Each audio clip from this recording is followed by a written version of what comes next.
Neto, o que aconteceu que você mudou o que pensava sobre o Lula e o PT? Então, querida, eu tive a oportunidade de falar isso pra Dilma e pro Lula, né? Eu falei, eu era antipetista antes do antipetismo existir.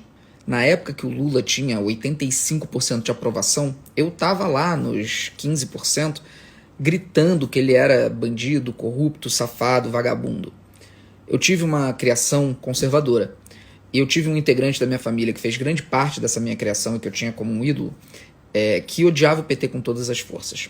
Então a minha fase de começar a entender, gerar as minhas ideias, foi muito influenciada por ele.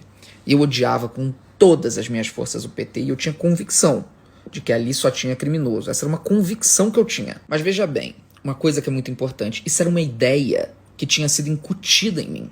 Ela tinha sido colocada na minha cabeça. E eu nunca questionava, porque ela estava tão solidificada, e eu tinha tanta certeza disso, que não tinha porquê eu levantar perguntas sobre. Tudo começou a mudar quando eu primeiro comecei a estudar o que representava a esquerda, que era algo que eu odiava, que eu tinha ojeriza. E eu comecei a tentar entender por que tanto intelectual é de esquerda. Isso não entrava na minha cabeça.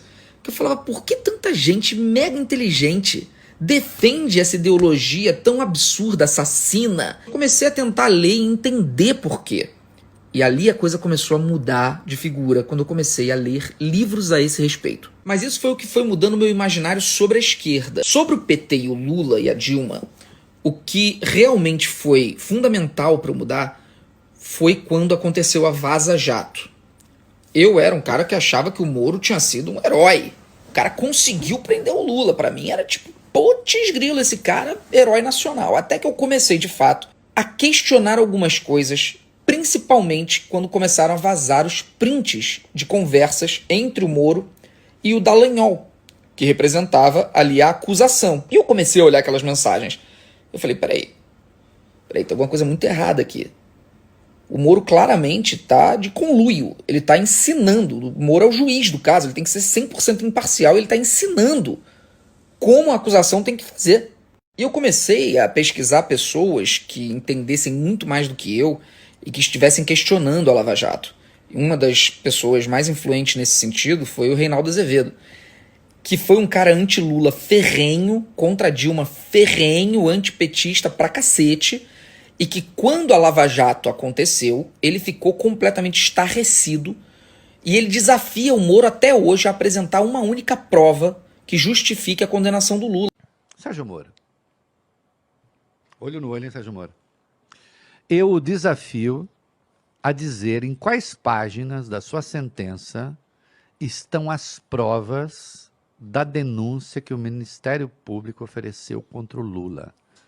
Eu faço esse desafio em todos os lugares e você nunca aceita prova da denúncia. Você não vai dizer porque você não apresentou. Senhores do TRF4, 3 desembargadores. Vocês 3. Eu faço o mesmo desafio. Eu quero saber em quais páginas, vocês também nunca me disseram, porque eu já fiz esse desafio também, em quais páginas vocês acharam as provas. Então, quando eu comecei a ver o que tinha acontecido de fato ali, e o que tinha acontecido no golpe da Dilma, foi como se meu mundo ruísse mesmo. E isso é que é o mais difícil pra gente. Porque a gente se cerca de convicções e a gente tem certeza que tá certo. Quando alguma coisa abala isso, a nossa vontade é de sumir. Como que eu ia mudar de ideia depois de tantos vídeos xingando Lula? E aí você tem 2 caminhos a seguir.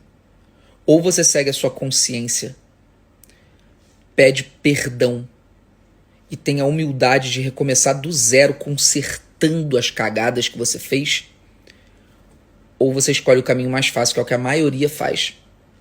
Teimosia, continua justificando os próprios erros e continua acreditando piamente que está certo. Quando começaram a surgir as provas irrefutáveis de que a prisão do Lula era completamente ilegal, quando surgiram todas as evidências de que o golpe na Dilma foi um golpe de fato, arquitetado, e que o antipetismo foi uma coisa formada, pensada, planejada para derrubar o PT e colocar o PSDB no poder.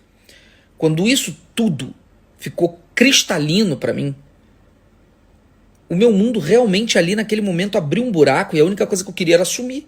Como eu podia estar tão errado? Como eu podia ter acreditado de maneira tão burra em tantas mentiras? Eu escolhi o caminho da consciência. Eu escolhi o caminho de corrigir todas as cagadas que eu tinha feito. Pedir perdão para todas as pessoas com quem eu tinha errado. E tentar, de alguma forma, direcionar pelo menos as pessoas que eu influencio a enxergarem a verdade.